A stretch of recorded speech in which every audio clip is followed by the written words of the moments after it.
और यदि मन पर और इंद्रियों पर नियंत्रण हो जाता है तो हमारे कुसंस्कार नहीं बनेंगे, सुसंस्कार ही बनेंगे। और ये जो मन है, बुद्धि है, चित्त है, अहंकार है, जिन्हें हम अंतःकरण चतुष्टय कहते हैं।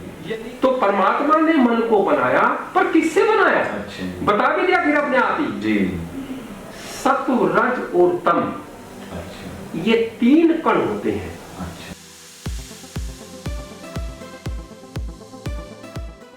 इनसाइड टॉक्स पर मैं परवेंद्र दहिया आज एक ऐसी शख्सियत से आप सभी को रूबरू कराऊंगा जिन्होंने 35 वर्ष शिक्षा के क्षेत्र में दिए और समाज के लिए, विद्यार्थियों के लिए बहुत ही श्रेष्ठ कार्य किया। उसके पश्चात उन्होंने 8 वर्ष वानप्रस्थ जीवन जीकर अब वे सन्यासी के रूप में हमारे बीच में उपस्थित हैं। ऐसे ही हमारे परम आदरणीय स्वामी तेजस्वी। धन्यवाद प्रधानाचार्य जी। आज समाज में हम देखते हैं कि जिस प्रकार कुरीतियां संस्कार विहीन होता जा रहा है, इस विषय में मैं आज हम चर्चाएं करेंगे। मैं आपसे सर्वप्रथम ये पूछना चाहूंगा कि संस्कार किस तरह से विद्यार्थी जीवन में आते हैं? यदि हम विगत 50 वर्ष में देखें तो अपने राष्ट्र ने, अपने देश ने बहुत बड़ी उन्नति की है जी। लेकिन ये उन्नति भौतिक की है। यदि हम ये देखें आध्यात्मिक क्षेत्र में, इनके संस्कार के रूप में मनुष्य में गिरावट आई है जी। संस्कारों के बारे में जो लॉर्ड मैकाले की शिक्षा है, इसमें भी विशेष नहीं है जी। और आध्यात्मिक शिक्षा हमारा स्कूल और कॉलेज नहीं दे पा रही है। अब जैसे संस्कार है, संस्कार की प्रक्रिया को, संस्कार कैसे बनता है, अच्छे संस्कार कैसे बनते हैं, कुसंस्कार यदि आगे हैं तो उनको कैसे दूर करें, इस सब की जानकारी वेद और दर्शन देते हैं जी। अब यदि हम देखते हैं संस्कार, एक इसका छोटा सा अर्थ हम देखें जी। कि संस्कार का अर्थ हुआ कि जो हमारी इंद्रियां हैं वो जो विषय अंदर मन के पास भेजती है, उन विषय की छाप लगती है जाकर के, उस छाप का नाम संस्कार है। यानी कि जो उसके मन पटल पर जो छाप पड़ती है उसका नाम संस्कार जी है। साधारण भाषा में हम हैबिट भी कहते हैं जी। आदत भी कहते हैं जी। तो संस्कार अब 2 प्रकार का है। एक संस्कार सुसंस्कार, दूसरा संस्कार कुसंस्कार। तो सुसंस्कार को तो हम सब जानते हैं कि जितने भी मन में यदि अच्छे संस्कार हैं, जितनी भी अच्छी बातें मन में है, तो वो क्या है? वो सुसंस्कार है। और कुसंस्कार का अर्थ हो गया कि जितनी गंदी बातें हैं, जितनी गंदगी है, वो कुसंस्कार के अंदर आ जाती है। तो इस प्रकार से 2 प्रकार के संस्कार बने, एक सुसंस्कार और दूसरा कुसंस्कार। अब ये जो हमारा संस्कार है, इसका संबंध मन से है जी। क्योंकि मन में ही संस्कार बनते हैं जी, मन में बनते हैं जी। तो इसलिए मन का जानना भी जरूरी है जी। अब हम ये जानेंगे कि ये जो मन है, एक तो यही बहुत जरूरी है कि ये कहां पर है और मन के कार्य क्या है। जब हम समझ जाएंगे, इसकी कार्य करने की शैली को समझेंगे, तो हम इस पर नियंत्रण कर लेंगे जी। और यदि मन पर और इंद्रियों पर नियंत्रण हो जाता है तो हमारे कुसंस्कार नहीं बनेंगे, सुसंस्कार ही बनेंगे। अगर हम इंद्रियों पर अपना कंट्रोल कर लेते हैं और मन पर भी कंट्रोल कर, दोनों पर कंट्रोल करते हैं। तो इस प्रकार से हम देख लें कि ये मन कहाँ रहता है, ये है कहाँ पर जी। ये जानना भी जरूरी है कहाँ पर है। तो इसको जानने के लिए हम देखेंगे कि जो हमारा ये स्थूल शरीर है, एक तो ये है, इसको तो हम सब जानते हैं जी। इसी के साथ साथ में दूसरा शरीर सूक्ष्म शरीर है और तीसरा कारण शरीर है। तो हमें इन शरीरों के बारे में भी जानना चाहिए जी। तो हमें संस्कारों के बनाने में सरलता आ जाएगी जी। अब जैसे हमारा ये संस्कार ये शरीर है तो इस शरीर को हम कहते हैं कि ये स्थूल है जी। स्थूल का अर्थ होता है जो चीज आंख से दिखाई दे जाए जो आंख से दिखाई दे जाए वो स्थूल वो वस्तु ही स्थूल होती है। जो वस्तु जो माइक्रोस्कोप होता है उससे दिख जाए उसको भी हम स्थूल ही मानते हैं। लेकिन बारीक से बारीक वस्तु सूक्ष्म सूक्ष्म चीज, लेकिन उससे भी चीजें सूक्ष्म होती है जी। जो आंखों से भी दिखाई नहीं देती और न जो है सूक्ष्म दर्शी से दिखाई देती है। तो उन्हीं में से ये मन भी है जी। इसलिए डॉक्टर लोग मन को देख ही नहीं पाते हैं ये कहाँ है, बल्कि योगी देख लेते हैं। अच्छा। योगी ने देखा है ये कहाँ है, कैसे कार्य करता है, वैज्ञानिक नहीं बता सकते, मनोवैज्ञानिक बता सकते हैं, योगी बता सकता है। योगी बता सकता है ये कहाँ पर है, कैसा है, काम कैसे करता है जी। तो इस प्रकार से ये जो हमारा स्थूल शरीर है, इस स्थूल शरीर में करण है। करण का अर्थ होता है काम करने के साधन, मशीनरी, टूल। अब जैसे हाथ है हम इसे बहुत सारा काम करते हैं तो ये बाह्य करण है जी। ऐसे ही हमारे पैर है ये बाहर के करण है, हमारी आंख है, नाक है, कान है और ये करण स्थूल है जी। तो ये इस शरीर में है।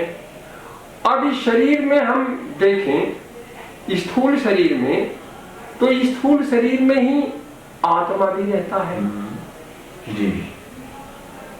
और इसी में जो मन है वो भी इसी में रहता है। तो इसलिए जो ये शरीर है, अब ये तो हमारे बाहर के बाह्यकरण हो गए। जो अंतःकरण है ये कहते हैं अंतःकरण चतुष्टय, यानी कि अंतःकरण का अर्थ हो गया चार चीज। अंत माने अंदर के, करण माने यंत्र। अच्छा, अंदर के जो यंत्र है जो सूक्ष्म है, जो सूक्ष्म है।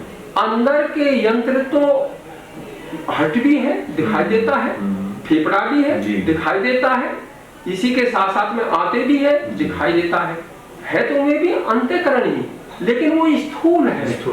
और ये जो मन है, बुद्धि है, चित्त है, अहंकार है, जिन्हें हम अंतःकरण चतुष्टय कहते हैं। यानी कि ये अंतःकरण है, अंदर के यंत्र है और ये चार हैं जिनमें पहला मन है। तो इस मन, ये मन जहां पर है उसका नाम है सूक्ष्म शरीर। इस सूक्ष्म शरीर में 18 पदार्थ हैं। उन 18 पदार्थों का जो समुदाय है उसे कह दिया ये सूक्ष्म शरीर है। चार क्या है? मन, बुद्धि और अहंकार। मन, बुद्धि और अहंकार, तीन तो ये बन गए 18 पदार्थों में। और जो दूसरा पदार्थ है मन, बुद्धि, अहंकार, अब 5 ज्ञानेंद्रियां हैं जिनकी आज चर्चा आएगी, जो संस्कारों के बनाने में बहुत बड़ा योगदान जिनका है। जो ज्ञानेंद्रियां हैं उनका संस्कारों के उसमें बहुत बड़ा योगदान है। अच्छा, मन का भी योगदान है। मन का भी योगदान आप देखेंगे, इस पर चर्चा भी आएगी कि कैसे योगदान है। और तो इस प्रकार से जो 18 पदार्थ है उनमें 5 ज्ञानेंद्रियां हैं, 5 कर्मेंद्रियां हैं, 5 प्राण हैं, मन, बुद्धि और अहंकार। ये 18 पदार्थों को कहते हैं ये सूक्ष्म शरीर। ये एक तरह से दिखाई भी नहीं दे रहा है लेकिन उसको अनुभव किया जा सकता है। ठीक कह रहे हैं आप, बिल्कुल ठीक भाषा का प्रयोग किया कि उनको हम अनुभव कर सकते हैं। और अनुभव करते हैं वो लोग मेडिटेशन में जाकर के, समाधि में जाकर के ऋषि लोग देख लेते हैं इनका कैसे आपस में कार्य करते हैं। मुझे ये भी पता होना चाहिए इस पूरे के पूरे शरीर में चेतन सत्ता आत्मा है और परमात्मा है। परमात्मा भी चेतन है, आत्मा भी चेतन जी। है। पूरे ब्रह्मांड में 2 सत्ताएं ही चेतन है। अच्छा अच्छा। जितनी भी पूरी ब्रह्मांड में पूरे आत्माएं जी। हैं, जितनी भी आत्माएं में चेतन है, जी। परमात्मा चेतन है। बाकी जिसको भी आप देख रहे हैं पूरे ब्रह्मांड में, जी। सारे के सारे वो जड़ है। जड़। अब विद्यार्थी कैसे समझे इस बात को कि भाई ये जड़ है और ये चीज चेतन है? जी। कुछ लक्षण है। अच्छा। जैसे इच्छा, जी। चेतन की इच्छा होती है। शरीर में जो कहते हैं मेरे मन की इच्छा, वो मेरे मन की इच्छा नहीं है, वो इच्छा चेतन की है, जड़ की है। जड़ और चेतन की इच्छा ही है, वो मन की इच्छा नहीं है। वो मन की नहीं है, इच्छा हमेशा चेतन में होती है। अच्छा। जड़ में तो ये माइक रखा है, इस माइक की बेचारे की कोई इच्छा नहीं है। पंखा रखा, उस पंखे की कोई इच्छा नहीं है। ऐसे ही ये जो हमारा शरीर है, इसे भी हमें 2 भागों में बांटना पड़ेगा जी। एक जड़ और दूसरा चेतन। आत्मा और परमात्मा इसमें चेतन है। बाकी जितने भी हमारे यंत्र हैं लगे हुए हैं इसमें, ये स्थूल भी और इसके साथ साथ में जो सूक्ष्म है में भी, दोनों तरह के यंत्र हमारे कैसे हैं? वो जड़ है। इसलिए एक तो विद्यार्थी को ये बात माननी पड़ेगी कि भाई केवल हम आत्माएं चेतन है, बाकी जितने भी हमारे कर्म हैं ये जड़ है। एक तो इच्छा, प्रेतन।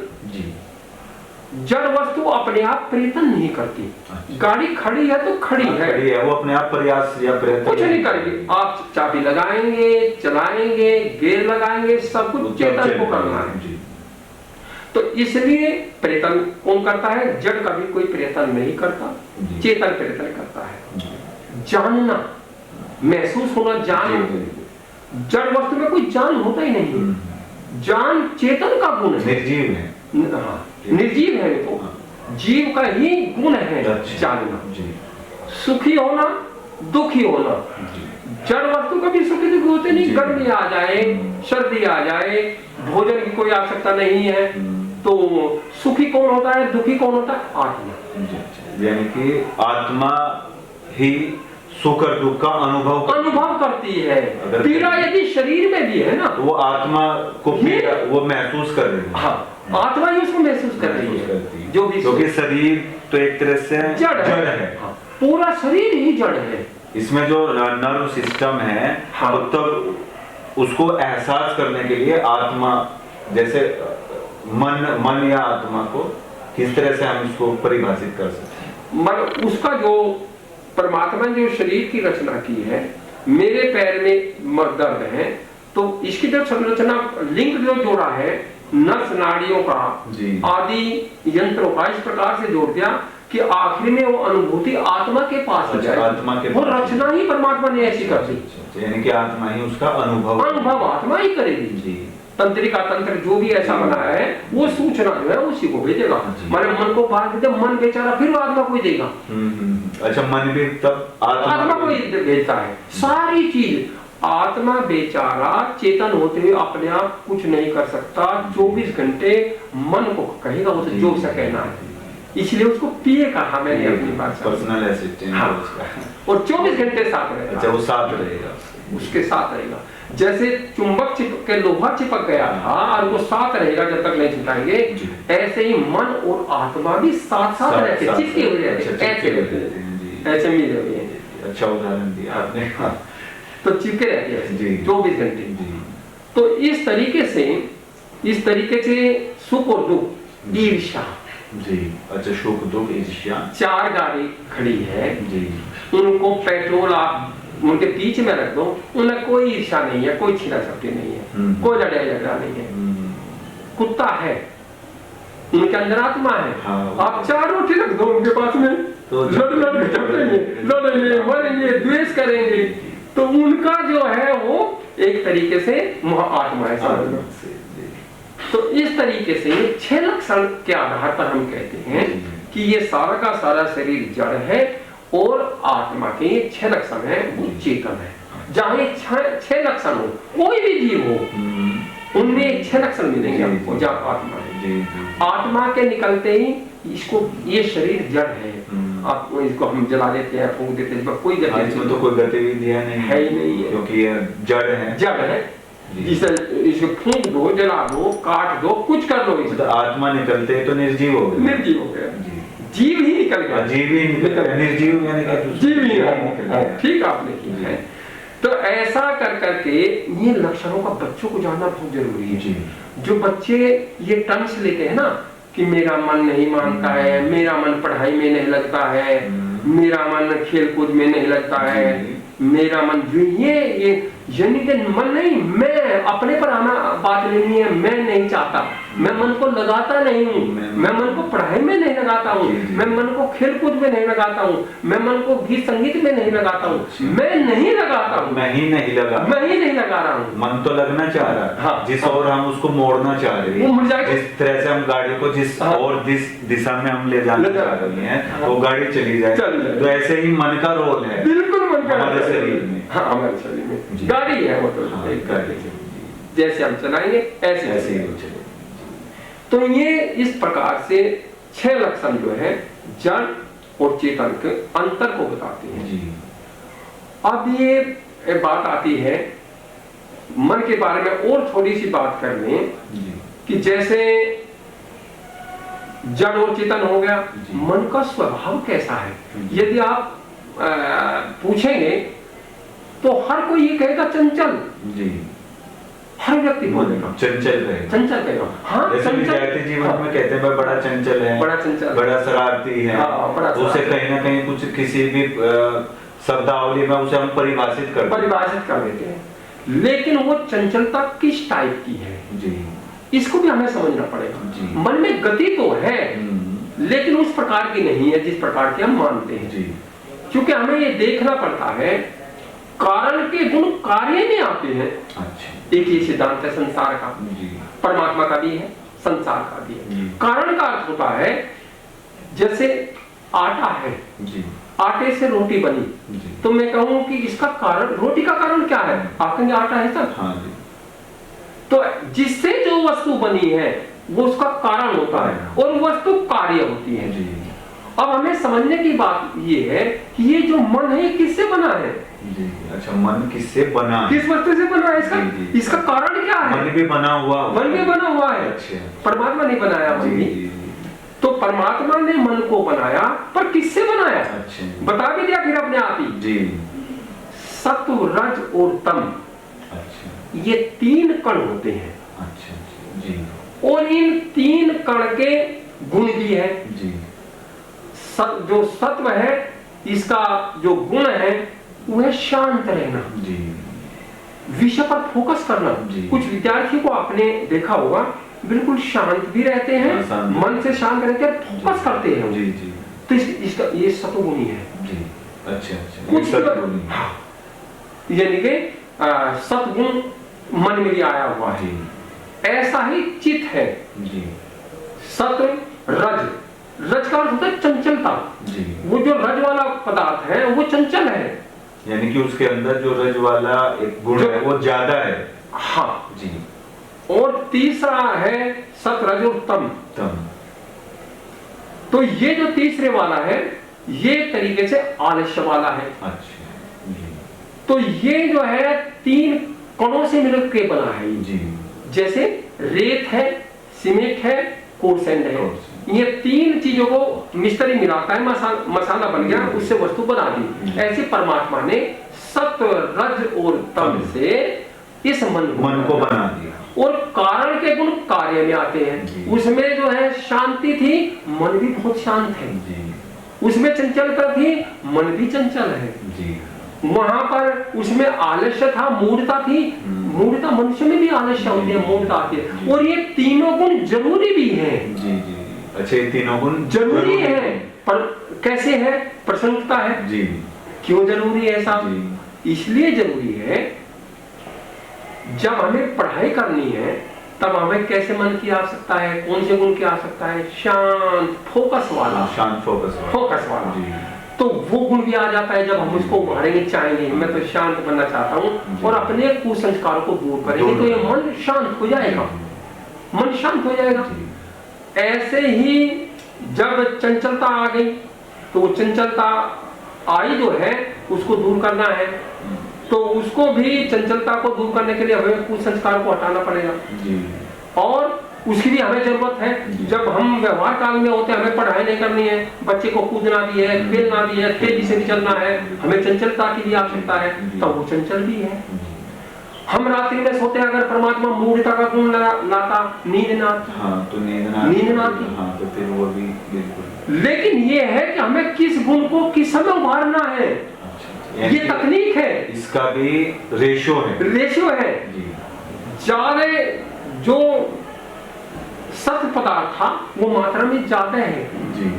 अच्छा, ये मन शांत भी है, यही मन चंचल भी है, यही मन मूड भी है, आलस्य वाला भी है, यानी कि तीनों गुण उसके में समाहित है। लेकिन चंचलता फिर क्यों कही गई है? दो को तो कोई भी नहीं जानता, इसलिए जानता है कि हमने मन में कुसंस्कार ले आए। ये चंचलता जो अधिकता है चंचलता की, वो किसके कारण है? जो कुसंस्कार हमने ले आए हैं, जो कूड़ा करकट हमने भर लिया है, मन अति चंचल हो गया। ये कूड़ा करकट जैसे आप बता रहे, तो ये कहाँ तो मन के अंदर ही इकट्ठा होता है या कुछ अलग इसका? बिल्कुल ठीक आपने बात बताई है। अभी हम इसी बात पर आ जाएंगे छोटी सी चर्चा और करने के बाद में। ये मल कैसे आता है, किसे हम मल कहेंगे, ये विकार कौन कौन से है, कौन कौन सी बीमारी है मन की, और मन की बीमारी और संस्कार विषय पर ही आ जाएंगे अब। तो इस प्रकार से मन शांत भी है, मन चंचल भी है, मन मूड भी है, यानी कि उसमें आलस्य का गुण है, और ये तीनों जरूरी है, तीनों का आवश्यकता है। अब छोटी सी बात ये देख ले, ये जो हमारा मन था, ये जो 18 पदार्थ हमने गिनवाए थे, ये हमारा मन कहाँ है? प्राण में है, प्राण नाड़ी में है, जो प्राण नाड़ी में मन है। जो चूंकि हम 5 प्राण होते हैं, प्राण, उदान, समान, व्यान, ये 5 प्राण हैं। 5 प्राण और मन और 5 इंद्रियां, ये भी प्राण है, और हम आत्माएं, हम भी प्राण नाड़ी में ही हैं। इसलिए तो कहते हैं कि मन का और प्राण का संबंध है जी। मन का और प्राण का संबंध है, और ऐसा संबंध है जैसे पतंग का और डोर का। इसीलिए तो मैं कहूंगा कि बीमारियों को दूर करने के लिए एक साधन प्राणायाम है। अब उसी बात पर आएंगे, कूड़ा करकट वाली पर, संस्कार वाली पर थोड़ी सी जानकारी के बारे में कर करके तुरंत आ जाएंगे। तो ये मन का और प्राण का संबंध हो गया।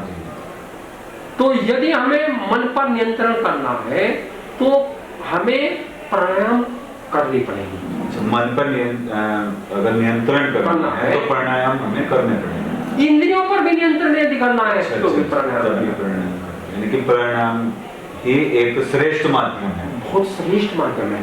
कई तरीके और भी हैं, उन पर भी चर्चा करेंगे, लेकिन इन सबसे श्रेष्ठ जो है माध्यम वो प्राणायाम, क्योंकि उनमें आपस में लिंक्ड है। अगर हमने प्राणायाम के माध्यम से उसको जो है संचालित कर दिया तो वो क्या करेगा? जो हमारे मन के अंदर, इंद्रियों के अंदर मल आ गया है, रूप का, रस का, गंध का, स्पर्श का, शब्द का, वो बिगड़े हुए ले लिए हमने, कुसंस्कारित ले लिए। तो प्राणायाम जब हम करते हैं तो वो ऐसा चमका देता है उनको, जैसे सुनार भट्टी में लोहे सोने को तपा करके शुद्ध कर देता है। इसीलिए मन के विकारों को, मन की कुवासनाओं को, कुसंस्कारों को, उनको हटाने के लिए प्राणायाम करना पड़ेगा हमेशा। प्राणायाम करना पड़ेगा। जो मन में जो अपने कुसंस्कार हैं, कुविचार हैं, उनको हटाने के लिए अगर उनको हम कहें कि भाई वो है कौन से, में है जैसे बहुत ज्यादा कामनाएं करना, अत्यधिक कामनाएं, क्रोध, लोभ, मोह, राग, द्वेष, ईर्ष्या, ये हो गए हैं। इसके साथ साथ में चंचलता, अविद्या, डिप्रेशन, टेंशन, चिंता, अच्छा, चिंता चिंता बहुत बड़ा वो है, मतलब जो है जो कुसंस्कार है जी। ये हमें अच्छा, ये भी कुसंस्कार है, सारे कुसंस्कार हैं जी। ये सारे ही कुसंस्कार और इन्हीं कुसंस्कारों पर हमें आना है, अब इन्हीं पर आएंगे।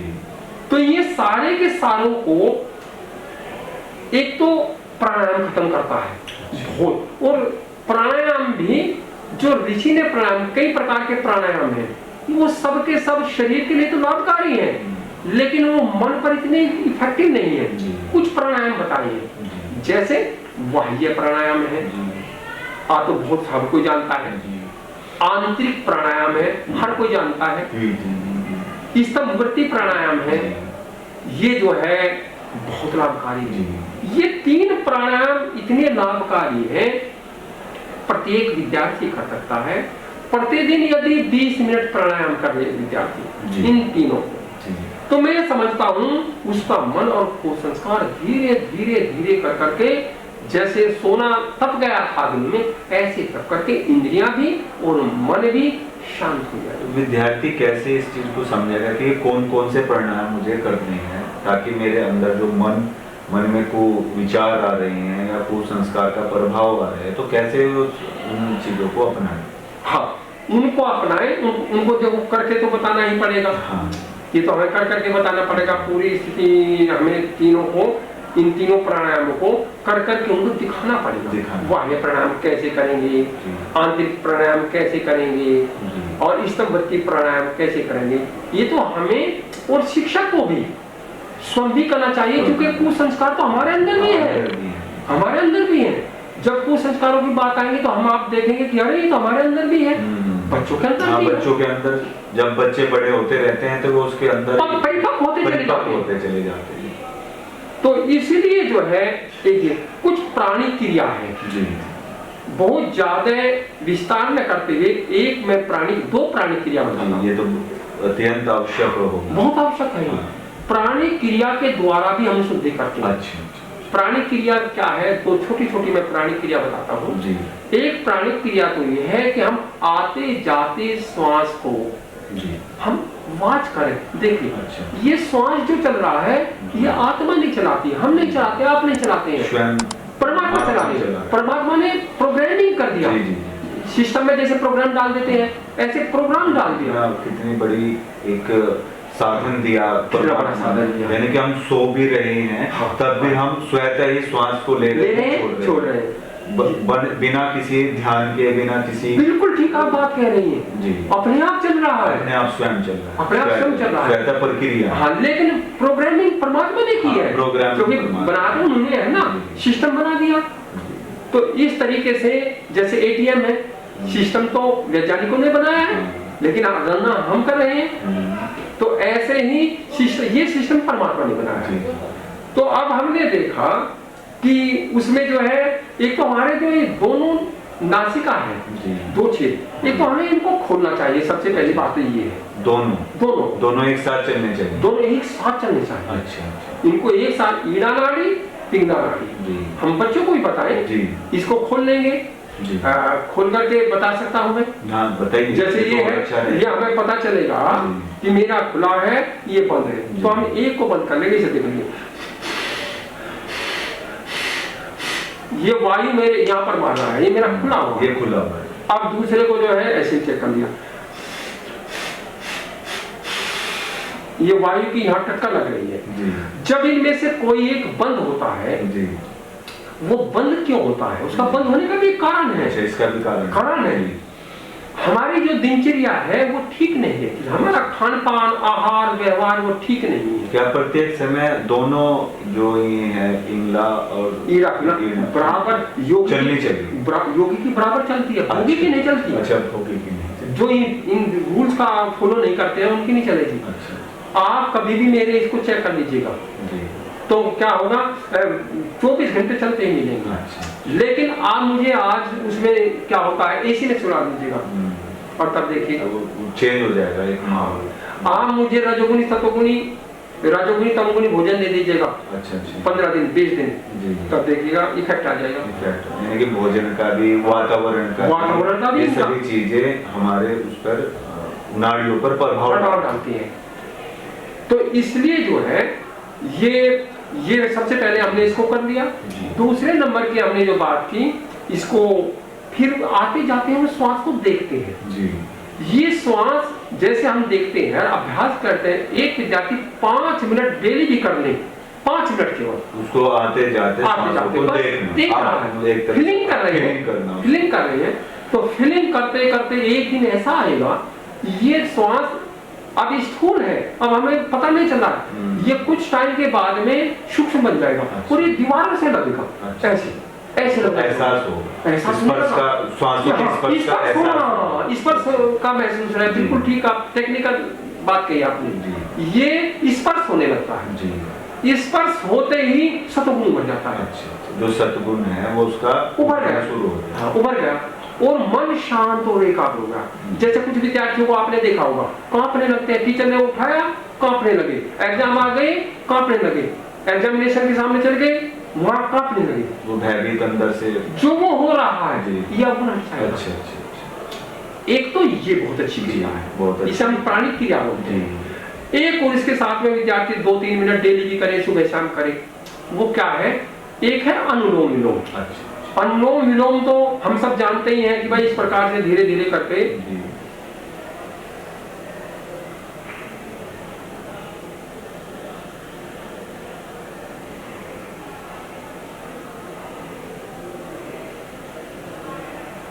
ये बहुत साधारण प्रक्रिया है जी। इसका नाम है अनुलोम विलोम, यानी कि बाएं स्वर से श्वास को धीरे धीरे करके लेना, दाएं से धीरे धीरे बिल्कुल धीरे धीरे छोड़ना। लेकिन इसका दूसरा रूप है नाड़ी शोधक प्राणायाम। ये जो हमारी नाड़ियां हैं ये इनमें शुद्धि नहीं होती, तो यानी कि अनुलोम विलोम से शुद्धि, नाड़ी शोधन। नाड़ी शोधन क्या करेंगे, इसका दूसरा रूप हो गया। नाड़ी शोधन में क्या करना है, बिना हाथ लगाए पर आ जाएंगे। पहले तो हमने हाथ लगा कर किया, अब बिना हाथ लगाए मैं इसको कर सकता हूँ। जैसे अब मैं श्वास ले रहा हूँ बाएं स्वर से,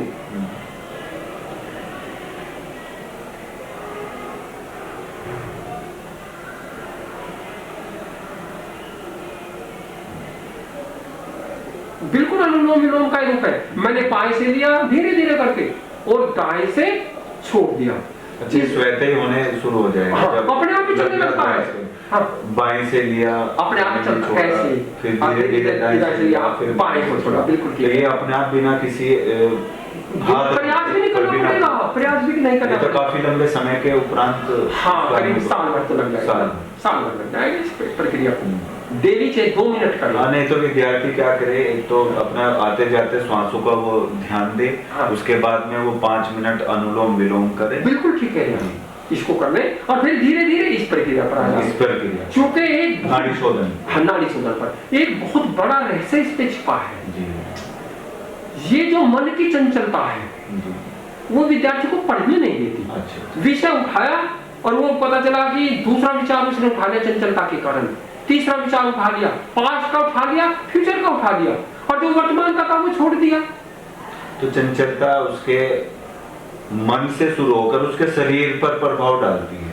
मन से चंचलता जो होती है वो, चूंकि हम तो काम तो ये हमारा शरीर से लेना है ना, शरीर से लेना, मन से भी लेना है। चूंकि पढ़ाई का काम हमें मन से ही लेना है जी। मन ने इंद्रियों को कह दिया, ये सिस्टम भी आएगा अभी पढ़ने वाला। तो अभी थोड़ा सा हमने इस क्रिया को समझा कि इस क्रिया के द्वारा इसकी विशेष बात क्या है। मन भी साथ साथ चलने लगता है, ऐसे मन को काम मिल गया, वो इतना शांत एकाग्र हो जाता है, इतना निश्चल हो जाता है, चंचलता उसकी दूर हो जाती है, सतगुण उसका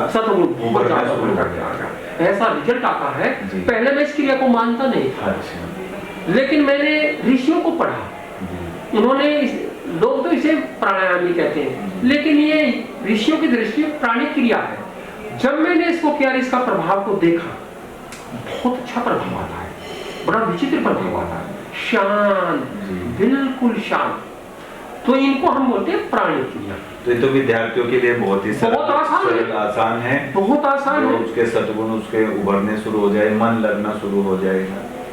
तो अब नंबर 1 प्राणायाम होगा, नंबर 2 प्राणिक क्रिया होगी कुसंस्कारों को हटाने के लिए, नंबर 3 हो गया हमारा ये जो भोजन है, हमने यदि ये मान लिया कि ये बच्चा तो बड़ा चंचल है, शरारती है, या तमोगुणी है, यानी कि आलस्य में रहता है। अच्छा अच्छा, या तो शरारत करता है, चंचलता है, या फिर आलस्य में पड़ा रहता है। आलस्य में वो दो तरह के विद्यार्थी हो सकते हैं। एक तो अति चंचल हो सकता है, और एक बिल्कुल उसे कुछ भी काम कहो बिल्कुल आलस्य में निद्रा तंद्रा से आई छाई रहती है, एक्टिव कभी रहता ही नहीं है। हमें उनके भोजन पर भी ध्यान देना पड़ेगा, यानी भोजन का भी उसके प्रभाव पड़ता है, प्रभाव शरीर पर भी पड़ता है, मन पर भी पड़ता है, इंद्रियों पर भी पड़ता है, बुद्धि पर भी पड़ता है। जितना जड़ पदार्थ शरीर के अंदर है, और जो हम ये भोजन लेते हैं, अगर हम सतोगुणी भोजन लेते हैं तो हमारा इन सब पर प्रभाव पड़ता चला जाएगा।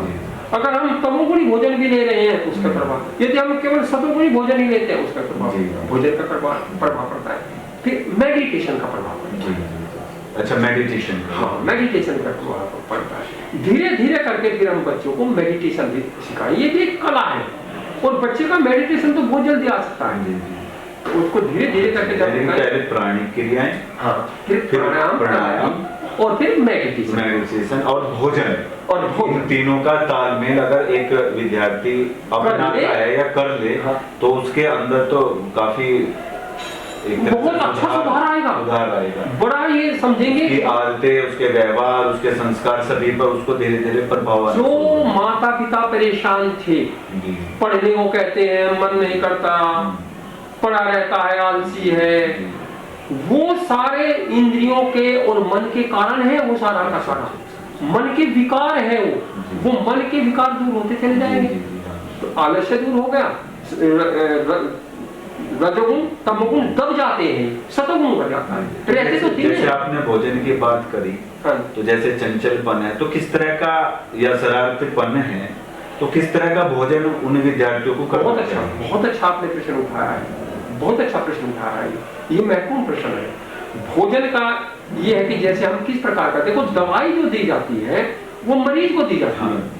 अब एक आदमी स्वस्थ है और उसका कुसंस्कार इस टाइप का रजोगुण नहीं उभरा हुआ है, आप उसको हर तरह का थोड़ा थोड़ा भोजन दे सकते हैं। अच्छा। लेकिन जो बालक चंचलता का वाला है उसको हम रजोगुणी पदार्थ नहीं देंगे। जैसे गोभी है, अच्छा, ऐसे बालकों को गोभी मत दो, गोभी, बैंगन मत दो।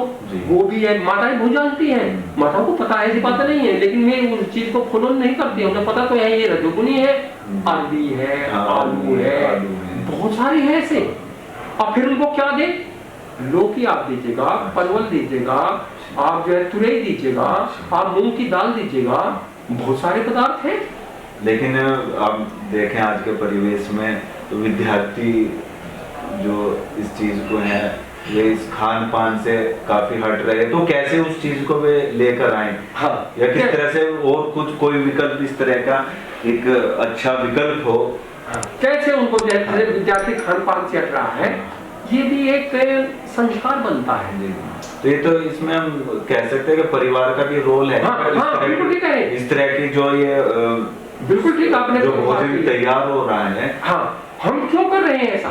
और जब बच्चे को संस्कार पड़ गया, उसको खाते खाते उसने उसमें रस ले लिया, हमारे बैगन उसका रस ले रहा है, गोभी में रस ले रहा है, वो तो यही कहता मम्मी आज जो है गोभी बनाओ, बैगन बनाओ, अरबी बनाइए, हाँ अरबी बनाइए, या जो है कुछ जो पकोड़े टाइप जैसे होते हैं, पकोड़े होते हैं इस टाइप वाले, पराठे हैं, आलू के पराठे हैं, और जो डिब्बाबंद वस्तुएं हैं, ये सारी की सारी जो तली भुनी वस्तुएं हैं, ये सारी की सारी तमोगुणी रजोगुणी है। तो उन्हें धीरे धीरे कर करके हमें परिवार को, माता को भी ध्यान देना पड़ेगा, पिता को भी ध्यान देना चाहिए, और हम स्कूल के जो आचार्य है, ये अभिभावकों के लिए बहुत ही महत्वपूर्ण चीजें हैं कि वे भोजन पे ध्यान दें। इस चीज को बहुत जरूरी चीज है।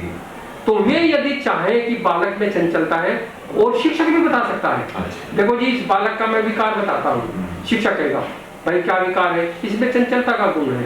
अब वो कहेंगे भाई कैसे हटाएं इसको चंचलता के गुण को, कि सब ऐसा कीजिएगा, आप एक तो भोजन पर इसके ध्यान दीजिए, ये वस्तु इनको दो, ये वस्तु इनको मत दो। जैसे पेय पदार्थ है, कोका कोला है, ये बहुत सारे हैं पेय पदार्थ, हम इस तारीख मत दो। फास्ट फूड है, डिब्बाबंद वस्तुएं हैं, सभी से आप इसे हटा दीजिए। बिल्कुल उनसे जो है, चूंकि ये समझो कि हमें इसकी जो है हमें बीमारी दूर करनी है, और हमें इनको ये जो सतोगुणी चीजें ये दे करके ये इनकी दवा है, ऐसा मान करके चले तो ये हटा सकते हैं। और उन बच्चों से प्राणायाम कराएं, प्राणिक क्रियाएं कराएं, बहुत मेडिटेशन कराएं उनसे, और इसी के साथ साथ में उनके जान को बदले।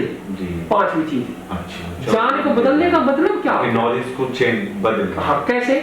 एक बच्चे की नॉलेज बन गई कि साहब जो है मुझे चाय तो बहुत अच्छी लगती है, दूध अच्छा नहीं बनता। अच्छा। उसके विचार बन गए, विचार के कारण उसका संस्कार बन गया, उसने सुख लिया, सुख लेकर के उसका वो संस्कार बन गया। सुख से संस्कार बनता है, दुख से भी संस्कार बनता है, यानी सुख दुख से भी संस्कार बनते हैं।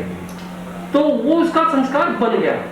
अब उसका जो ज्ञान बना हुआ है वो ये बना हुआ है कि मेरे लिए बड़ी अच्छी चीज है, मुझे बड़े सुख मिलता है, मेरे लिए बड़ी उपयोगी है। अब हम यानी माता पिता आचार्य उसके ज्ञान में परिवर्तन करेंगे। ज्ञान में परिवर्तन क्या करेंगे? देखो बेटे, ये जो चाय है ना, ये तमोगुणी है, रजोगुणी है, शरीर को हानि पहुंचाती है, चंचलता लाती है, ये तो हानिकारक है। और इसके स्थान पर आप दूध लिया करना, शाम को दूध जो है हम देंगे, ये चाय आप छोड़ दो, चूंकि तो तमोगुणी रजोगुणी पदार्थ है और ये शरीर को हानिकारक पहुंचाता है और ये चंचलता लाता है। धीरे धीरे उसमें परिवर्तन लाए। हाँ, परिवर्तन लाए, जान बदल करके। और उनसे बार बार कहिए ऐसा, जिस दुर्गुण को हटाना हो, कुसंस्कार को हटाना हो, इन पांचों चीजों का हमें सहारा लेना पड़ेगा। पांचों का सहारा लेना। हाँ, यानी ज्ञान में परिवर्तन भी लाना पड़ेगा। देखो भाई, ये कुसंस्कार है, ऐसा करते हैं। तो अभिभावक को या शिक्षक को वो बताना पड़ेगा, उसे समझाना पड़ेगा, वो बताना पड़ेगा, उसको समझाना पड़ेगा। तो सही माने तो उसको करवाना भी पड़ेगा, करवाना चाहिए। क्योंकि जैसे इलाज कराते हैं ना, इलाज तो बीमार का ही तो कराएंगे ना, ठीक ठाक का तो इलाज नहीं। तो जैसे उसका इलाज कराते हैं और बड़ा ध्यान देते हैं, डॉक्टर को तय करते हैं, दवाई लाते हैं, ऐसे ही उस बालक को नियमित रूप से हमें ध्यान देना पड़ेगा। 5 चीजें हमें करानी पड़ेगी। तो ये मन का विकार, मन की बुराई, मन के कुसंस्कार, ये सारे दत्त बीज होते चल जाएंगे, हटते चले जाएंगे, धीरे धीरे हटते चले जाएंगे। ये जो सारी 5 क्रिया थी उनसे जो है।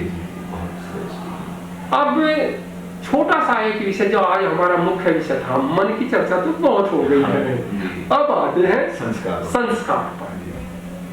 एक तो हमें ये समझना पड़ेगा ये संस्कार बनता कैसे है, इसकी बनने की विधि क्या है। नया संस्कार तो हमारा हटे ना, कुसंस्कार तो आवे ना, और जो पुराने कुसंस्कार है उन्हें कैसे हटाएं, बहुत जी। इसमें बच्चों का भी दोष नहीं है। मान लीजिएगा एक बालक पिछली बार मनुष्य था, लेकिन उसके अंदर कुसंस्कार थे, मर गया, आत्मा के साथ में 18 पदार्थ में भी आते जो मैंने बताया था, वो आत्मा के साथ चलते हैं। मन तो वही मिला है फिर भी, और सारे कुसंस्कार वही मिल गए। बच्चे का जन्म हुआ, वो देखा नहीं, छोटा सा बालक है, दूसरे बच्चे को पले का बालक जो मारता है, अभी तो सिखाया भी नहीं है, नॉलेज भी नहीं है, और वो कहां से आ गया, वो पिछला पूर्व जन्म के जो उसके संस्कार हैं, आप बेचारे का पूरे संस्कार लेकर क्या है। तो एक तो पूर्व में जन्म के संस्कार आते हैं, एक तो वो चीज आ गई, उसमें बच्चे का पहला दोस्त तो हमने क्यों सुधारे, लेकिन अब वो प्रभावी होकर के आ गए, और वे जितने जितने पक्के हो गए थे उतने ही दृढ़ होकर के आ गए। अगर कुछ कमजोर थे, कमजोर आएंगे, उससे ज्यादा परिपक्व हो गए, बिल्कुल ही परिपक्व हो गए। तो आगे जो उसका जो जीवन है, एक तरह से जो वो अब फिलहाल जी रहा है, अगर उसे उस तरह का ही वातावरण मिल गया तो वे और उसके परिपक्व हो गए। तो इसलिए जो है एक माता पिता के संस्कार आते हैं। माता पिता, जब माता के पेट में, गर्भ में बालक होता है, उसका खान पान कैसा है, उसका चिंतन मनन कैसा है, उसका आचार विचार कैसा है, उसका भोजन कैसा है, उसकी वार्तालाप कैसी है, उसकी दिनचर्या कैसी है, उनका विशेष प्रभाव पड़ता है। माताओं को यदि इस बात की जानकारी, जैसे बेटियां, पढ़ने वाली बेटियां हैं, इनको यदि स्कूल, कॉलेज, विश्वविद्यालय, ये सब इन बातों को भी बताएं, क्योंकि उनको माता बनना है और लड़कों को पिता बनना है, उसके भी आते हैं, माता पिता दोनों के आते हैं। तो इसलिए यदि जो है भावी पीढ़ी को हम इन बातों को समझाएं, ये बहुत अच्छी पहुंच तैयार कर सकते हैं। इस तरह से तो बहुत बड़े पैमाने पर इस तरह की परिवर्तन आ जाता है। परिवर्तन की एक आवश्यकता भी है। आवश्यकता भी है। माता मदालसा ने करके दिखा दिया था इस पाठ को जी। माता मदालसा वेदों की विदुषी थी, चूंकि प्रसंग आ गया, बहुत संक्षिप्त में इस बात को बताता हूं मैं। राजा भी वेदों का विद्वान था, माता मदालसा भी। शादी हो गई, राजा थे। राजा ने, रानी ने कहा, राजा बताओ कैसे संतान चाहते हैं? कि रानी वेदों का सार तो ये कहता है कि आज समाज को आवश्यकता है कि कुछ ऐसे संतान हम दे दे समाज को जो वेदों का प्रचार प्रसार करे, अच्छाइयों का प्रसार प्रसार करे, सुसंस्कारों का प्रचार प्रसार करे, ऐसे संतान दे मुझे तो। कि अच्छा। रानी ने अपनी अलग झोपड़ी बनाई, महल के अंदर ही अपनी वही चक्की रखी, अपना आटा, अपनी चक्की, अपनी दिनचर्या, अपना स्वाध्याय, सब कुछ अपना किया। चिंतन उसी तरह का चिंतन। संतान उत्पन्न हो गई, पढ़ाई लिखाई शुरू हो गई। जैसे पढ़ाई पूरी हुई, वैराग्य हो गया। वैराग्य हो गया, मैं तो सेवा का कार्य करना चाहता हूँ, सन्यासी बनना चाहता हूँ। सन्यासी बन गया। 8 बालक पैदा हुए, 8 सन्यासी बन गए। माता मदालसा का उदाहरण बहुत प्रसिद्ध उदाहरण है। राजा ने कहा, रानी ऐसा मत कर, एक जो है बेटा ऐसा चाहिए, इसे काम धाम को संभाल ले, ऐसा भी चाहे, राजा भी तो चाहिए। तो अच्छा, रानी झोपड़ी को छोड़ करके महल में आ गई। उसी प्रकार से राजा रानी अपना रहने लगे जैसे सामान्य व्यक्ति रहते हैं। और जो 9वीं संतान हुई तो उसकी भी पढ़ाई लिखी उसी तरह से गुरुकुल में हुई, लेकिन उसे तो वैराग्य नहीं हुआ। उसे तो वैराग्य नहीं। और वो कहते हैं भाई तुम भी जाओगे कि नहीं, राज देखूंगा, राज देखूंगा। वो राजा बना। तो इसलिए इतना बड़ा माता पिता के संस्कारों का, चिंतन का, भोजन का, आहार विहार का, इतना बातें बताई आपने वास्तव में जी। तो ऐसा ही अगर हमारे जो अभिभावक हैं, माता पिता हैं, वे भी थोड़ी सी समझदारी करें, उधर शिक्षक वर्ग करें, बहुत आसानी से हम इसको हटा सकते हैं। अब हम इसको देखें कि संस्कार बनता कैसे है। मैंने बताया था, इच्छा तो आत्मा की है। आत्मा संदेश करती है मन को अपने पिए में। पिए जो है जुड़ता है इंद्रियों से। मन भी इंद्रियों से जुड़ता है। उसका सीधा सीधा कनेक्शन आत्मा से भी है, उधर उसका कनेक्शन इंद्रियों से है। वो इंद्रियों से कहेगा कि देखो आज तो कोई नया आइटम आया है, रखा है डिश में, इसका नाम जानो, इसके बारे में क्या है। तो उसने कहा मन को, मन तुरंत इंद्रिया से जुड़ गया। इंद्रिया से कहा देखो भाई रखा है, इसको करो, इसको चखो। तो हाथ को आदेश दिया, हाथ ने उठाया, मुंह में रखा। अब इंद्रियों ने उसका रस लिया। बहुत अच्छा डिश है ये, तो बहुत अच्छा डिश है, जलेबी बहुत अच्छी बनी है जलेबी। तो उसने क्या काम किया, उसको अंदर ले दिया, अंदर मन के पास ले दिया। मन में जाते जो सुख लिया था उसकी छाप लग गई। उसकी छाप लग गई, तो छाप लग जाने से अब क्या हो गया, अब उसको जो है आत्मा ने देख लिया, अच्छा लगा है, अच्छा कहते ही छाप लग गई मन पर। छाप, ये जो छाप लगी है, सुख लिया है उस पदार्थ में, अब ये संस्कार बन गया। अब जो सब छाप लगी वो फिर उभर करके आएगी कि ये जो वस्तु थी इसे तो फिर खाओ, यानी कि बार बार उसकी पुनरावृत्ति होती रहेगी। इसी का नाम संस्कार है। अच्छा। इसी का नाम आदत है। अच्छा, यानी इसी का नाम आदत है। तो जिस चीज को वो मजबूर कर देगी, अगर वो अच्छी चीज है तो फिर तो बहुत अच्छी बात है, अच्छा संस्कार बनता जा रहा है। अगर इसके स्थान पर गुटखे का ये स्वाद ले लिया ना, गुटखे का, बीड़ी का, सिगरेट का, तंबाकू का, ड्रग्स का, बार बार यही कहेगा जो है मन, इसी को लाओ, शराब का। यानी कि उसने उस चीज का रस ले लिया, इंद्रियों के माध्यम से रस, और रस मन में उसकी छाप लग गई। छाप पड़ गई। परमात्मा ने मशीनरी ऐसी बनाई, वो जो छाप पड़ी है वो संस्कार है। और वो यदि अच्छी वस्तु का ले लिया, अच्छा संस्कार बन गया, फिर तो बहुत ही बढ़िया बात होगी। और यदि हमने गुटखे का, तंबाकू का, सिगरेट का, ड्रग्स का, या फिर जो है ये जो आपके और बहुत सारे ऐसे पदार्थ थे, शराब का, वो ले लिया, उसी की छाप लग जाएगी, वही याद आएगी। एक बार लिया हल्की छाप, दूसरी बार लिया और गहरी हो गई, तीसरी बार और गहरी, चौथी बार और गहरी, पांचवी बार और गहरी, बार बार पुनरावृत्ति होते ही और तेजी से हो, तेजी से उसका और वो एक तरह से उस चीज गाड़ी को बनती चली जाएगी, संस्कार पक्का हो गया, दृढ़ होता हो गया। जितनी बार उस क्रिया को करने जाएंगे उतना ही वो दृढ़ होता चला जाएगा, पूरे जीवन दृढ़ होता चला जाएगा। वो अच्छा है वो भी दृढ़ होता चला जाएगा। जो अच्छाई चीज है या अच्छे संस्कार है वो भी इसी तरह से दृढ़ होते हैं। और बुरे संस्कार है वो भी दृढ़ होते चले जाएंगे, पूरे जीवन होते रहेंगे जब तक सांस है। तो उसी तरह से सभी आदतें संस्कार एक दूसरे से कनेक्ट है। चित्त में भरे हैं, चित्त में वो मशीनरी परमात्मा ने ऐसी बना दी, उसमें दोनों भरे हैं। संस्कार के बारे में प्रत्येक विद्यार्थी को और इसकी प्रक्रिया के बारे में जानना बहुत जरूरी है। माता पिता को जानना भी बहुत जरूरी है और शिक्षक को जानना भी बहुत जरूरी है। तो जब प्रक्रिया हम सबकी समझ में आ जाएगी और बच्चों की समझ में भी आ जाएगी तो हम कुसंस्कारों से बच जाएंगे और अच्छे अच्छे संस्कार अपने अंदर बना लेंगे। अब जैसे माता पिता के सामने, शिक्षक के सामने भी बहुत बड़ी समस्या है। आज बालक क्योंकि वो संस्कार बनने की प्रक्रिया को ठीक नहीं जानता है, अज्ञानता के कारण क्या करता है कि वो जैसे गर्ल्स और बॉयज पढ़ते हैं आपस में, समाज में भी रहते हैं, स्कूल कॉलेज भी आते हैं, तो 4 आश्रम बताए हैं। अब पहले आश्रम का जो के बारे में विद्यार्थियों को हमें बताना चाहिए कि जो ये विद्यार्थी आश्रम है इसमें हमें कामुकता के विचार नहीं लाने हैं। जो गृहस्थ आश्रम में है उसमें ना कौन मने करता है, शादी हो गई, बचना चाहिए, उसके संस्कार नहीं लाने चाहिए। अब कैसे न लाएं? स्कूल में एक ही कक्षा में बालक भी है, बालिका है।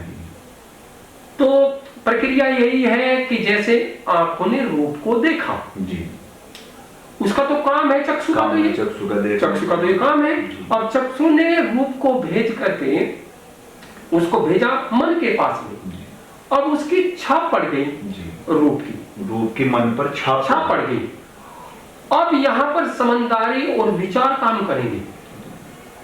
अगर उस समय बालक ने ये माना कि ये जो शीला है ये देखो कितनी सुंदर है, ये तो मेरी बहन के तुल्य है, और ये पढ़ाई में कितनी होशियार है, ये तो वाद विवाद भी बहुत अच्छा करती है और कितनी शालीनता से शिष्टाचार से युक्त है, तो यदि ये विचार और भेजता है तो उसके अंदर कामुकता का संस्कार नहीं बनेगा, बहन का संस्कार बनेगा। ये मेरी बहन है। इसलिए देखा होगा आरएसएस के जितने भी स्कूल कॉलेज हैं उनमें भैया और बहन कहलाते हैं। वो भैया कहेंगे तो वो बहन बोलेंगे, तो इसका मतलब वही भाव बनते चले जाते हैं, वही संस्कार बनते चले जाते हैं। ऐसा करते ही नहीं इसलिए है, मनोविज्ञान का कारण है उसके पीछे। में रक्षाबंधन पर राखी भी बंधवाते हैं, उसका भी कारण यही है कि उनमें संस्कार ऐसे पड़े। तो इसलिए यदि हमें इसको वासना से बालक को बचाना है तो हमें माता को भी बताना पड़ेगा, पिता को भी बताना पड़ेगा। माता लड़की को बताए, पिता लड़की को समझाए। बेटे स्कूल कॉलेज में जाते हैं, रास्ते में जाते हैं, अगर कहीं लड़की दिखाई देती है तो यदि हम ये मानते हैं कि वो तो हमारी बहन है, जैसे घर में रहती है और वो कितनी तुम्हारी कक्षा की है, वो कितनी होशियार, उसके गुण अंदर लाओ और ये करो कि मैं अपनी बहन के अनुसार ही मैं भी आगे बढ़ूंगा, ये भी बढ़ रही है, मेरा ऐसे कंपटीशन है, ऐसा भाव लाओ, ऐसा विचार लाओ। तो वो जो संस्कार बनेगा बहन का और भाई का संस्कार बनेगा वो अच्छा संस्कार बनेगा, उसमें कामुकता नहीं आएगा।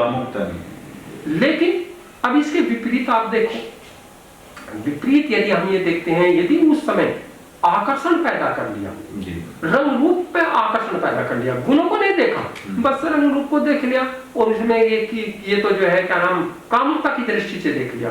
कामुकता की जो आंख है कामुकता का और कानों ने सुन करके वो कामुकता का गुण ही छापी वहां पर लगा दी और वही उसी का संस्कार बन गया। अब वही जो रूप है वो उस बालक की याद आएगा और वो इतना तंग करता है, वो तंग यदि उससे बात की है तो वो बात भी रह करके याद आएगी। इसलिए आपने देखा होगा, आपने अनुभव किया होगा कि जैसे बालक घर पर जाकर के भी पढ़ता है और वो किताब खोलता है तो वो किताब खोलते ही वो संस्कार उभर करके आ जाता है और वो बालक उसी रूप में यदि बात किया तो बातों में डूब जाता है, डूब जाता है। अब वो पढ़ाई तो बंद हो गई जो मुख्य कार्य था और बस उसमें डूबा रहता है। तो इसलिए उस स्थिति से बचाने के लिए हमें जो पांचों कार्य हैं तो कराने ही हैं, लेकिन इसमें विशेष कार्य उस बच्चे को माता भी लड़की को बताए सारी बातें और पिता लड़के को समझाए बताए, अपने पास बैठे आचार्य भी बताए समझाए उनको कि हमें ये कामुकता का विचार अपने मन के अंदर नहीं लाना है, ये हमें परेशान करेगा, ये आपकी पढ़ाई को चौपट कर देगा जब आपको पढ़ने नहीं देगा। क्योंकि संस्कार जितना जितना दृढ़ होता चला जाता है वो बाध्य कर देता है। आपने देखा होगा कुछ विद्यार्थी इसको संस्कार के कारण आत्महत्या कर लेते हैं और दूसरे की हत्या कर देते हैं। उसको उनका संस्कार कितना प्रबल हो गया, सोच करके देखो, इतना पक्का कर लिया। जो हमारे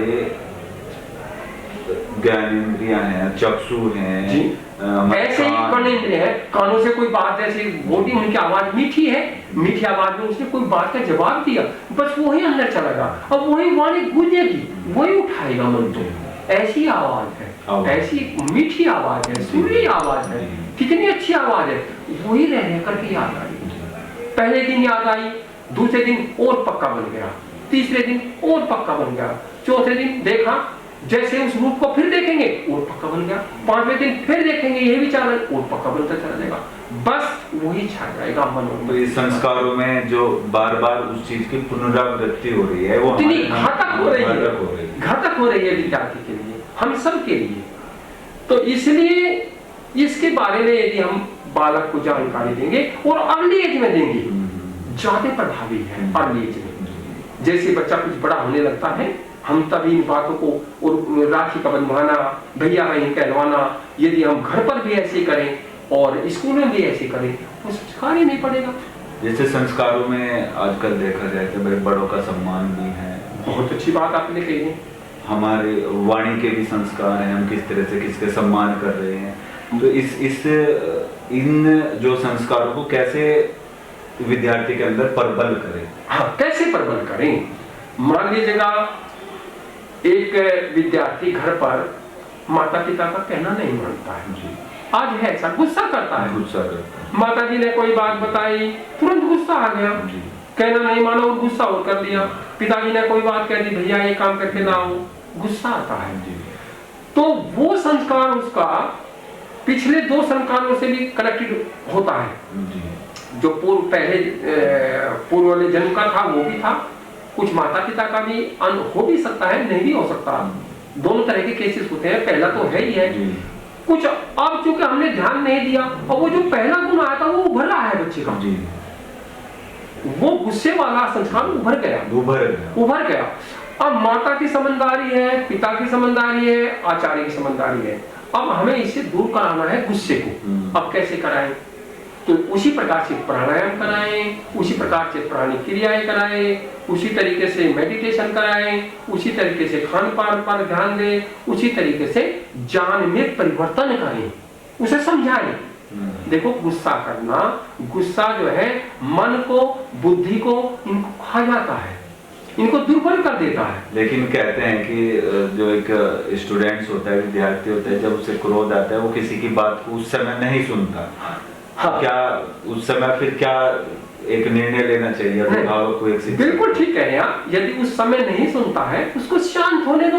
अच्छा, उसको जब वो शांत हो जाए, व्यवहार में हम देखते हैं 2 गुस्से के कारण 2 पक्षों की लड़ाई हो गई, अब वे बात मानने को तैयार नहीं है, कुछ टाइम के बाद में उनको बैठाओ, अब उनका गुस्सा शांत हो गया, अब समझाओ, देखो भाई रमेश आपने कटु शब्द कहे थे, बहुत बड़ी गलती कर दी है, उसकी समझ में बात आएगी। उस समय तत्काल न समझा करके, जैसे वो सामान्य स्थिति में आप बालक है, उस समय उसको समझाया जाए, उसके जान में परिवर्तन करे। गुस्से करने से ये हानि है, सारी हानि गिनवाओ, शरीर की हानि भी गिनवाओ, मन की हानि भी गिनवाओ, इंद्रियों की हानि भी गिनवाओ, वही संस्कार आत्मा पर भी पड़ता है, आत्मा पर भी पड़ता है, इसलिए तो आत्मा पर भी कुछ संस्कार आते हैं। तो वो सारी चीज हम समझाएंगे। और भाई ये गुस्से के कारण आप कभी न शारीरिक रूप से स्वस्थ रह सकते हैं, न मानसिक रूप से रह सकते हैं, ये तो बहुत बड़ी हानि पैदा करेगा। हर जगह तो हमारे अड़चन आएगा, बाधा करेगा, व्यवहार काल में भी ये हमारे पैदा करेगा। हम जो भी काम करेंगे, चाहे सर्विस करें, चाहे व्यवसाय करें, मान व्यवसाय करता है, 5 बात पर गुस्सा आता है, कैसे कार्य चलेगा? जी, ऐसे ही उसका अगर उसको एक तरह से आहार या खान पान में उसको फास्ट फूड की आदत हो गई, हाँ, तो उस चीज का वो रस ले रहा है, स्वाद ले रहा है, तो उसको भी उसके भी लाभ और हानि को बताकर लाभ और हानि को बताकर कहीं ना कहीं उसकी आदतों को छुड़ाया जा सकता है। अब हमें प्राणायाम की लाभ हानि भी बतानी पड़ेगी, हमें जो है मेडिटेशन के भी लाभ बताने पड़ेंगे, हमें ज्ञान में परिवर्तन के भी लाभ बताने पड़ेंगे। इन सब बातों के हमें लाभ बताने पड़ेंगे, तब उसके बाद धीरे धीरे और डेली बताने पड़ेंगे। तो जैसे स्वामी जी हम देखते हैं कि बच्चों के अंदर आजकल बड़ों का सम्मान करना या एक तरह से जो बुरी आदतें या गाली देना जो आदतें होती हैं, तो क्या उसमें भी परिवार का एक बड़ा रोल होता है? क्या उस माहौल को भी देखकर वो बच्चा सीख रहा है? तो परिवार में ठीक है, बात है, बहुत व्यवहारिक प्रश्न आपने उठाया है, बहुत व्यवहारिक प्रश्न है ये प्रश्न इसलिए व्यवहारिक है कि सबसे ज्यादा प्रभाव तो परिवार का पड़ता है। इसलिए तो ऋषियों ने कहा है कि परिवार प्रथम पाठशाला है, माता पहला गुरु है, पिता दूसरा गुरु है, स्कूल का आचार्य तीसरा गुरु है और दूसरी पाठशाला स्कूल है। तो घर का तो बहुत बड़ा प्रभाव पड़ता है। यदि माता पिता बच्चों के सामने ऐसे कुसंस्कार की बिल्कुल बात न करें, यदि वे बात करेंगे वही संस्कार बच्चों में भी आते चले जाएंगे। जो छात्र है, विद्यार्थी है, वो तो देखकर सुनकर जो उसके प्रत्यक्ष रूप में उसके सामने हो रहा है, उस चीज को देखकर वो उसको मतलब एक तरह से स्वीकार कर रहा है। इंद्रिया काम कर रही है, उसको ग्रहण कर रहा है, कर्मेंद्रिया तुरंत ग्रहण करती है, चक्षुंद्रिया तुरंत उसको समझाने की या दिखाने की आवश्यकता ही नहीं हो रही, उनको स्वतः उस चीज को सीख रहा है। क्योंकि इंद्रिया का गुण ये है, पांचों का इनका तो काम है, ये तो नौकर है, इनको तो मन ना दे दिया तुरंत, और मन भी जुड़ता है साथ में, मन भी जुड़ता है, तो वो तो अपने आप ग्रहण कर रही है। यानी कि परिवार में भी कहीं ना कहीं उस चीज के बदलाव की आवश्यकता है, परिवार में बदलाव की आवश्यकता है। फिर समाज में भी बच्चा जाता है, समाज में इन सब बातों को समाज को भी देखना पड़ेगा। भाई बालक है, बालकों में यदि समाज की कोई इस तरह की बात आ रही है तो बालकों में नहीं करेंगे, उनको हटाएंगे, दूर करेंगे। स्कूल कॉलेज में भी इस प्रकार से है, अगर कुछ भी बालक इस प्रकार के आ जाते हैं जो दूसरे बच्चों को ठीक को प्रदूषित कर सकते हैं, तो स्कूल में भी सावधानी की आवश्यकता है, समाज को भी और परिवार को भी। स्वामी जी, मैं अंत में आपसे लास्ट ये क्वेश्चन पूछूंगा कि आजकल जो एडिक्शन है, मोबाइल एडिक्शन है, इस तरह से ये काफी प्रभावित रूप से विद्यार्थियों को अपनी जकड़ में पकड़े हुए हैं, क्योंकि विद्यार्थी जीवन में पढ़ाई भी आवश्यक है, बहुत आवश्यक है, लेकिन उच्च शिक्षा में मोबाइल की भी आवश्यकता है।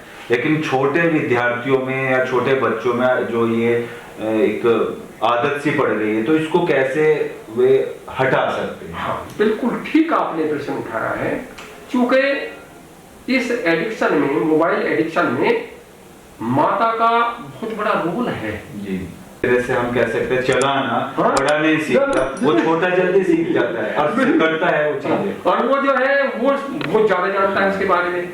तो उसका कारण यही है, अब वो संस्कार पड़ रहा है उसका, अब देखो कितनी एज में पड़ रहा है, अब वो परिपक्व होता चला जाता है, जितना बच्चा बड़ा होता चला जाता है, अब डेली कर रहा है। अब माता इस बात को नहीं समझ रही है इसका दुष्परिणाम क्या आएगा, क्योंकि माता को संस्कारों के बारे में जानकारी नहीं है, वो भी भोली है, अज्ञान है। तो यदि वो ठीक समझ ले कि तू इस बालक का अहित कर रही है, तो वो फिर ऐसा नहीं करेगी।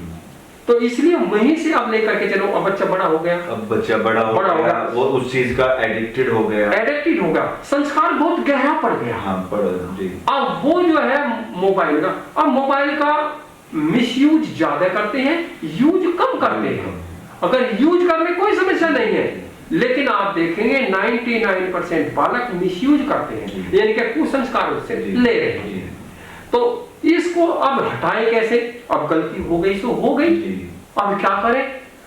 अब फिर जान में परिवर्तन ही इसका एक तरीका है। अब बच्चा बड़ा भी हो गया, बड़ा होने पर अब उसको समझाना पड़ेगा, और संस्कार विद्या को ये समझाना पड़ेगा, देखो बेटे ये जो मोबाइल का प्रयोग करें आपको तो संस्कार पड़ गया, अब ये कुसंस्कार हो गया। अब जब तक आप विद्यार्थी हैं ये आपके लिए हानिकारक है, क्योंकि आपका तो मन मोबाइल में पड़ा रहता है। आप किताब लेकर के बैठते हैं, कभी मोबाइल साथ लेकर के हैं, थोड़ी देर पढ़े और मोबाइल ज्यादा देर देखा, तो बताओ आप पढ़ाई में उन्नति कैसे करेंगे? तो उसको ऐसा कर करके प्रतिदिन करना पड़ेगा, उसकी लाभ हानि का उसको बताना पड़ेगा, एक दूसरे को भी बताना पड़ेगा, पिता को भी ये बात बतानी पड़ेगी। उधर पिता भी उसको एक बार कहेगा, समझाएगा, उधर जो है स्कूल के आचार्य को, माता पिता को नोटिस में डालना पड़ेगा। मैं भी उनको बातों में जब फुर्सत मिलती है, टॉपिक आता है या प्रेर में प्रधानाचार्य जी बताते हैं मोबाइल का संस्कार नहीं डालेंगे तो सब बच्चों के लिए आ जाएगी वो चीजें। इसलिए प्रधानाचार्य और शिक्षक भी बहुत बड़ा रोल अदा कर सकते हैं संस्कारों को लेकर के, और वे प्रार्थना में एक संस्कार को एक दिन ले सकते हैं जी। अच्छा, एक दिन प्रतिदिन एक संस्कार, ये पढ़े ना, पढ़ गया तो हटे कैसे जी, तो उसके बारे में उसकी हानियों को गिनवाना और उसका प्रयोग न कर करके लाभ उठाना, कैसे लाभ मिलेगा वो सारा विस्तार से बताना पड़ेगा। तो यदि हम इस तरह से डेली बताएंगे, वो जो हमारा कुसंस्कार है वो छीन होता चला जाएगा, कमजोर बनता चला जाएगा। जो आप बता रहे हैं वो स्ट्रोंग होता चला जाएगा, उधर वो कमजोर होता जा रहा है और उधर वो मजबूत हो जा रहा है, वो दब जाएगा, वो बढ़ते आ जाएगा। अच्छा मम्मी सर भी कह रहे थे, छोड़ दिया, छोड़ दिया। कहीं ना कहीं उसको परिवर्तन, घर पे भी परिवर्तन लाना पड़ेगा, विद्यार्थी को भी समझाना पड़ेगा, शिक्षक को, प्रधानाचार्य समझाना बताना पड़ेगा, और वो धीरे धीरे कर करके हटेगा। वो धीरे धीरे, ऐसा नहीं एक दिन कर दिया, 2 दिन कर दिया, 3 दिन कर दिया, नहीं, घर पर माता याद दिलाती रहे, पिता याद दिलाते रहे, स्कूल में कॉमन रूप से सभी छात्रों को एक संस्कार एक दिन में। तो ऐसा कर करके हम बहुत बड़ा कल्याण कर सकते हैं, और एक अच्छी पौध, सुसंस्कारित पौध तैयार कर करके समाज को दे सकते हैं। जैसे आप संस्कारशाला कराते हैं, उसका प्रभाव पड़ता है। तो इस प्रकार से ही ये सुसंस्कार आएंगे और कुसंस्कार हटेंगे। अंत में मैं अपने स्वामी तेजस्वी मुनि जी से मैं चाहूंगा कि वे विद्यार्थियों के लिए, अभिभावकों के लिए और समाज के लिए कोई ऐसा संदेश दे जो संस्कारवान हमारे हैं विद्यार्थी या छात्र, हमारी जो संतानें हैं वो। ये जो भारत का सबसे बड़ा धन बैंकों में नहीं, हमारे विद्यालयों में है, और वो धन ये हमारे बालक हैं। यदि हमारे बालक सुसंस्कारित बन जाते हैं, और हम तीनों प्रयास करते हैं, पहला गुरु माता भी प्रयास करती है, दूसरा गुरु पिता भी प्रयास करता है, तीसरा गुरु जो है आचार्य भी, शिक्षक भी प्रयास करता है, तो तीनों के प्रयास से यदि हमारा धन ये सुरक्षित रहेगा तो हमारे परिवार भी सुरक्षित रहेगा, वे माता पिता का सम्मान भी करेंगे, उनके अंदर गुण है तो वे समाज में भी अच्छा कार्य करेंगे, वे देश के हित में भी अच्छा कार्य करेंगे, देश के बारे में भी सोचेंगे, यानी वो सबके हित का कार्य करेंगे। और यदि दुर्गुण रहेगी, हमने इन बातों की ओर ध्यान नहीं दिया, वे माता पिता का भी तिरस्कार करेंगे, उनका भी कहना नहीं मानेंगे, उनकी सेवा भी नहीं करेंगे, और न जो समाज में कुछ कर पाएंगे, वो केवल अपने तक सीमित रह जाएंगे। न उन्हें राष्ट्र की चिंता है, न किसी गुरु की चिंता है, न स्कूल की चिंता है। इसलिए संदेश यही है, तीनों से मेरा संदेश है कि आप सब मिलकर के बच्चों के जो संस्कार हैं, कुसंस्कार हैं, उनको हटाने में, और जो अच्छे संस्कार है उनको लाने में, जन्मदिन मनाने का भी यही प्रयोजन है। जन्मदिन पर संकल्प ले माता वीर पिता वीर आचार्य भी। इस बालक में अभी 4 संस्कार बाकी हैं। हमें इन 4 संस्कारों को इस पूरे साल के अंदर हटाना है और फिर अगले साल फिर हम निरीक्षण कर लिया, पहले निरीक्षण कर लिया और घोषणा की मेरे बच्चे के 3 संस्कार हट गए, 1 संस्कार बचा है, कुसंस्कार, इसे जो अगले इस साल में हटाना। ऐसे ऐसे कर करके हम सब लोग जो है अच्छे संस्कार को हम डाल सकते हैं। अंत में मैं इनसाइड टॉक्स में अपने आज के जो अतिथि आदरणीय स्वामी तेजस मुनि जी का मैं हार्दिक स्वागत और आभार व्यक्त करता हूं कि उन्होंने अपना कीमती समय यहाँ पर दिया। मैं बहुत बहुत आपका बहुत धन्यवाद आचार्य जी।